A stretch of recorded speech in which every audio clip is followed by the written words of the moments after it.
Do you have trouble reaching your goals? Can you set a goal for your week and not achieve it? How frustrating is it to set a goal to exercise, to meditate, to eat better, to do something good for yourself, and then not have it work out? I'd like to share with you my solution to the problem of setting goals you don't achieve. The number one thing I think that it's important to answer up front is that I don't have this code cracked. I don't have a solution that always works. The only thing I can tell you that always works is try to do better. Try to do better than what you did before. And don't give up, and don't give in, and don't accept it.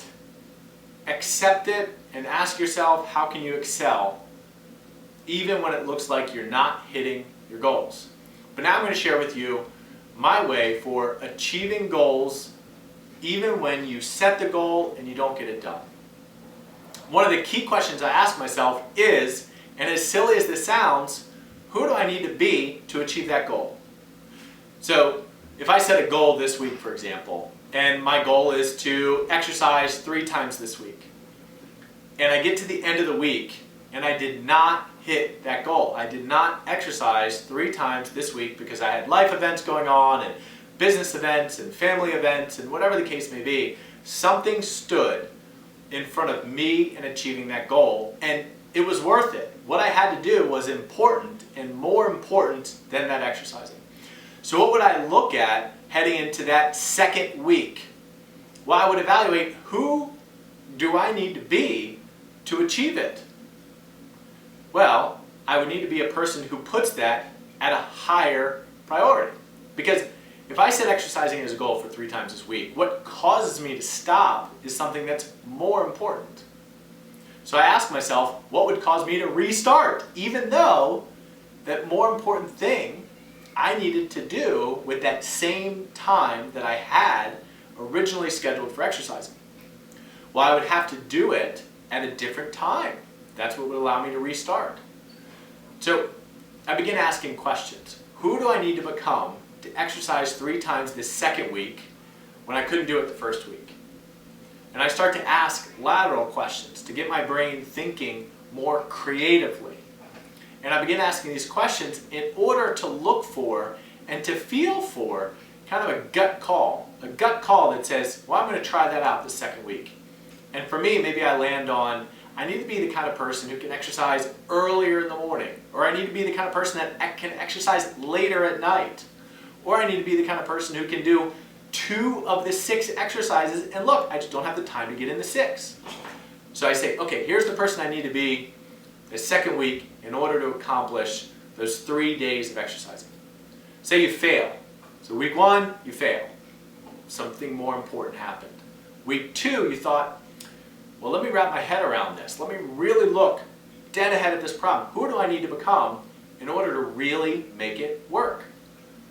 You outline some ideas very creatively. Week 2, you still don't do it. You still cannot achieve your goal. You know when to do it. You know how to do it. It just, for whatever reason, again, the second week, you couldn't make it happen. What do you do when you set goals for the week and you can't make it work? The first answer that I go for within myself, who do I need to become?